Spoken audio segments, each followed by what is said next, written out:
ब्रेकनंतर आपल्या सगळ्यांचं पुन्हा एकदा स्वागत. लक्षवेधीमध्ये आपण बघताय नात्यांची मर्डर मिस्ट्री. पुन्हा एकदा आपल्याला जायचे सुरेश खोपडेंकडे, निवृत्त पोलीस अधिकारी आहेत. खोपडे सर, यामध्ये 3 प्रश्न महत्त्वाचे झालेले त्या केसमध्ये. एक, ज्या दिवशी खून झाला त्याच्यातून एका गाडीतून हे सगळे तिघे चालले होते, ज्याच्यामध्ये ही स्वतः इंद्राणी, तिचा ड्रायव्हर, तिचा तेव्हाचा प्रियकर नवरा राहिलेला संजीव खन्ना, आणि या मुलीला त्यांनी घेतलं होतं शीनापुराला. तिला काय बेशुद्ध केलं आणि नंतर जाऊन तिची विल्हेवाट लावली, तिचा गळा दाबला वगैरे. आता यांच्यापैकी नेमका खून कोणी केला याबद्दल कोणी जबाबदारी घेत नाहीये, त्यामुळे याचा तपास परिस्थितीजन्य पुराव्यांअभावी लावण्यात येईल का, ते एक सांगा. त्याचा पुढचा प्रश्न आहे की नेमकी ही शीना कुणाची मुलगी होती, तोही मुद्दा उपस्थित झालेला नाहीये आणि खुनाचा मोटिव्ह लक्षात येत नाहीये. या 3 प्रश्नांच्या अनुषंगाने आपण अनेक तपास बघितले असतील. तुम्हाला काय वाटतं पुढची मोडस ऑपरेंडी कशी असतील पोलिसांची? प्रसन्नजी, आपण म्हणतो त्या इतका हा गुन्हा काही गुंतागुंतीचा नाही. बरं, ही खूप अशी सिंपल मर्डर केस आहे.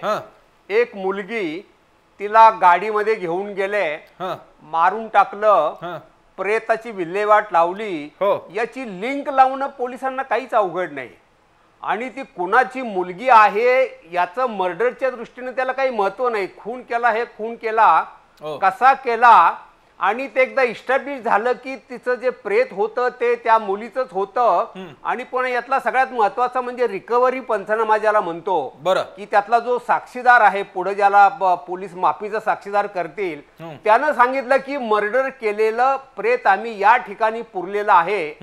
हे त्याचं जे पोलिसांच्या पुढे केलेलं स्टेटमेंट आहे हे कोर्टाच्या दृष्टीने महत्वाचं आहे. आणि मग ते कुणाचं आहे, वय काय वगैरे वगैरे, तर मग हे बर्डन पुन्हा आरोपीवरती होऊन परिस्थितीजन्य पुराव्यावरून हा गुन्हा सहज सोडवण्यासारखा आहे.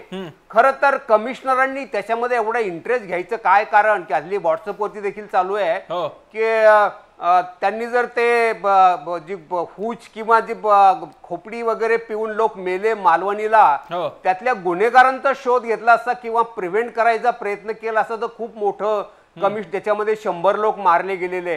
खरं तर या गिल्टी कॉन्शियस मधून त्यांनी सगळी गेले 2-3 दिवस त्याच्यामध्ये राबताना दिसतायत.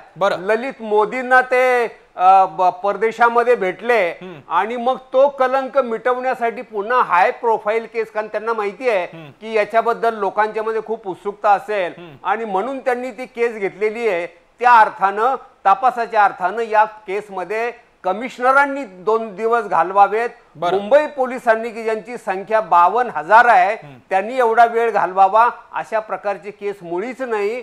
अनेक बेवारस प्रेत रेल्वेमधून येऊन मुंबईमध्ये पडतात. अनेक अनडिटेक्टेड मर्डर्स पडलेले आहेत. तिकडे देखील एवढा जर वेळ दिला आणि गुन्हे प्रिव्हेंट करण्यासाठी ज्यावेळेला पोलीस स्टेशनला कोणीतरी तक्रार घेऊन येत आहे तर ती तक्रार त्या इन्स्पेक्टरनी घेतली जावी, त्याचा तपास करावा. याच्यासाठी जर त्यांनी मेहनत घेतली तर यानंतर होणाऱ्या घटना. खोपडेजी, बहुधा तुमच्या या मताशी नेरुरकर पण सहमत आहेत, कारण नेरुरकर पण म्हणत होते की अर्ध पोलीस फोर्स प्रमुख सगळे अधिकारी या एका चौकशीला का लागलेले आहेत. पण तुमच्या याच्याबद्दल तर तुम्ही बोलाच, पण खोपडेंचं जे म्हणणं आहे की ही फाईल ओपन अँड क्लोज केस आहे, एवढी खरंच केस आहे सोपी? म्हणजे तुमच्या अनुभवाने तुम्हाला वाटते? आमच्या अनुभवानुसार ही अतिशय सोपी केस आहे. आणि इन्स्पेक्टर दिनेश कदम यांना मी 20 वर्षापासून ओळखतो. अतिशय हुशार, अतिशय तल्लक आणि अतिशय इन्व्हेस्टिगेशन मध्ये माहीर असलेला अधिकारी आहे.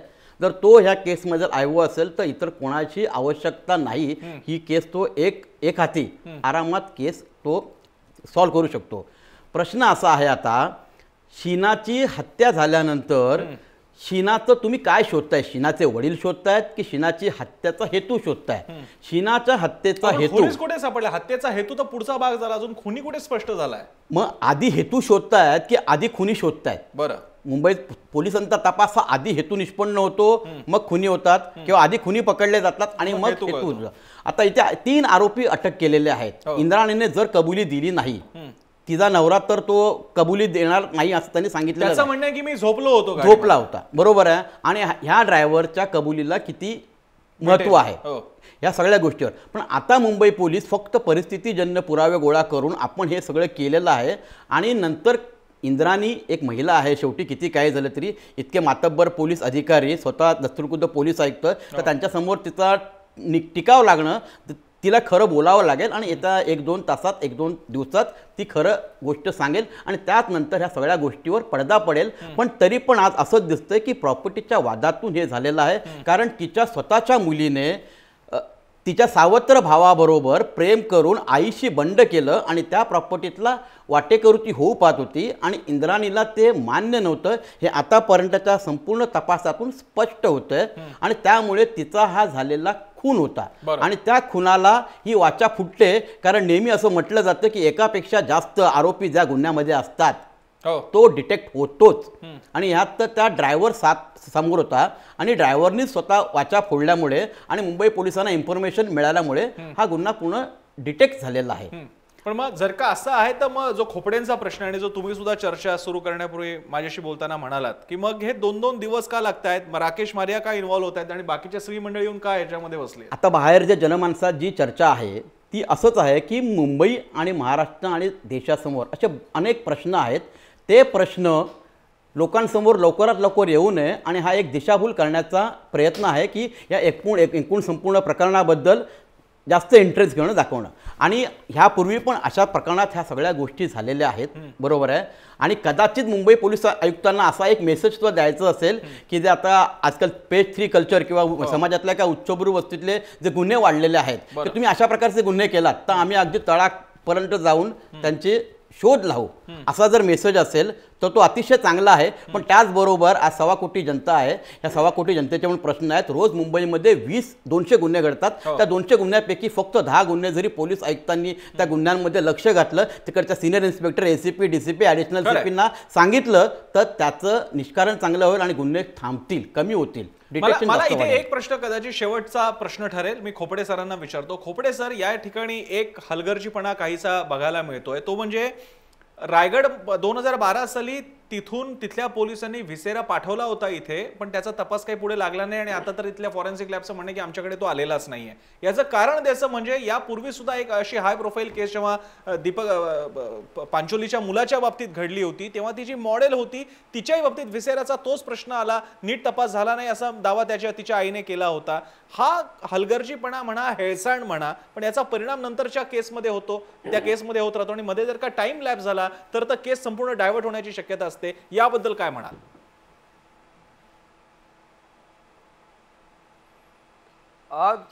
प्रसन्नजी, मी नेहमीच अशी मांडणी करतो आणि माझं खास मत, ठाम मत असं आहे की आम्ही भारतातलं पोलीस हे माणुसकी मानणारं किंवा सेन्सिटिव्ह पोलीसच नाही. एक मानवाचं प्रेत जळालेल्या अवस्थेमध्ये सापडलं जातं आणि त्याबद्दल फक्त अकस्मात मृत्यू दाखल होतो, याच्यासारखी भयंकर गोष्ट कुठलीच नाही. आणि त्यानंतर मग बऱ्याच वेळा असं होतं की तो व्हिसेरा पाठवलाही जात नाही. अगदी तो कुठंतरी कोपऱ्यामध्ये ज्यावेळेला आम्ही इन्स्पेक्शनला जातो त्यावेळेला अनेक बाजूला तो असा थप्पी पडलेला असतो आणि रेकॉर्ड बनवलेला असतं की तो पाठवला वगैरे. आणि मग त्यात देखील व्हेस्टेड इंटरेस्ट असू शकतो. अशा ज्यावेळेला हाय प्रोफाईल केसेस असतात त्यातला एखादा हवालदार जो पाठवणारा असतो, ज्याला आम्ही मुद्देमाल कारकून म्हणतो, त्याला सांभाळणं आणि त्याला फसवणं फार सोपं असतं बा. आणि त्यामुळे मग अशा एका साध्या व्यक्तीला फसवल्यानंतर असे मोठमोठे गुन्हे इथं दाबले जातात आणि या ठिकाणी मानवतेचा खून होतो. आणि म्हणून पोलिसांना मानवी चेहरा देणं ही सगळ्यात महत्वाची गोष्ट आहे. एकदा मानवी चेहऱ्यानं पाहायला सुरुवात केली की मग समाजाचे खूप मोठे प्रश्न सुटायला मदत होईल. आणि त्यासाठी मग फक्त प्रसिद्धीसाठी हाय प्रोफाईल केसेस हातात घेऊन शो करण्याची मुंबई पोलिसांना आवश्यकता भासणार नाही, असं माझं ठाम मत आहे. आमचा अनुभव सांगतो की ह्याही प्रकरणात पुढे ह्या सगळ्या आरोपींना संशयाचा गैरफायदा मिळेल आणि सगळे सुटण्याची दाट शक्यता आहे. कारण जी मुलगी गायब झाल्यानंतर तिच्या शोधासाठी कोणी पुढे आलं नाही. कसा काय फायदा मिळेल जर का हे सिद्ध झालेले की ही मुलगी गेल्यानंतर किंवा इंद्राणीवरती तर सगळ्यात जास्त ओनस असू शकतो, कारण खोटे ईमेल पाठवण्यासाठी तिनेच माणूस डेप्यूट केला होता हे पण समोर आलेलं आहे. तरी सुद्धा संशयाचा फायदा मिळेल, एवढी ही लूज केस आहे. आपल्या कायद्यामध्ये आपल्याला आरोपीने हा गुन्हा केलाय हे सिद्ध करावं लागतं आणि इथे अजूनपर्यंत तिने आपल्या गुन्ह्याची कबुली दिली नाही. आणि कबुली दिल्यानंतर जे न्यायालयीन लढाई सुरू होईल त्यानंतर ह्या खटल्यामध्ये पण अनेक पेच प्रसंग निर्माण होण्याची शक्यता आहे. आणि त्यावेळी सरकारतर्फे किंवा जी मयत आहे तिच्यातर्फे ही बाजू म्हणजे बाजू मांडायला आणि लढायला कोणी शिल्लक राहणार नाही आणि मग तेव्हा ह्या समाजाचं अधपतन होऊ नये म्हणून ज्या समाजातल्या धुरंधरांनी पुढे येण्याची गरज आहे त्यांनी आत्ताच यावेळी पुढे येण्याची आवश्यकता आहे. ही केस केवळ एक केस नाहीये, कोणीतरी एक व्यक्ती मारली गेलेली आहे त्यामुळे कोणीतरी एक आरोपी गुन्हेगार शोधायचा एवढी ही सोपी केस नाहीये. हा नात्यांचा खून आहे. हा एका विशिष्ट संस्कृतीमध्ये सुद्धा कल्चरमध्ये सुद्धा तुम्ही आर्थिकदृष्ट्या सक्षम झाल्यानंतर सुद्धा प्रतिष्ठित झाल्यानंतर सुद्धा तुमच्यातल्या नॅशनल इन्स्टिंक्ट्स तुमच्यातल्या नैसर्गिक मानवी प्रेरणा आदिम प्रेरणा कशा प्रकारे काम करत असतात. शेवटी तुमच्या क्षुद्र स्वार्थासाठी किंवा तशाच प्रकारच्या वासनांसाठी तुम्ही कशा सर्वसामान्य माणसाच्याच पातळीला येता पण दावे मात्र करत असता की आपण कसे मोठे झालो एलिट झालो. ते कसं खरं ठरत नसतं हे दाखवणारी केस म्हणजे ही आताची घडलेली इंद्राणी केस आहे, शीना बोरा हत्येची केस आहे. पण या केसमध्ये आत्ताच इथे गोष्टी संपलेल्या नाहीयेत. किंवा आताची तर ती पेटारा उघडलेला आहे. आता पेटारावरून काय काय बाहेर यायचंय ते मात्र आपल्याला कदाचित राकेश मरे आज उद्या सांगतील. तोपर्यंत वाट पाहायला हवी. आपल्याला नेरुरकर आणि खोपडे यांनी वेळ दिला, आपण त्यांचे आभार मानूयात. लक्षवेधीमध्ये आपण आता इथे थांबतोय. पुढच्या लक्षवेधीमध्ये असाच एक मोठा विषय वेगळा विषय घेऊन आपण भेटणार आहोत. तोपर्यंत जय महाराष्ट्र.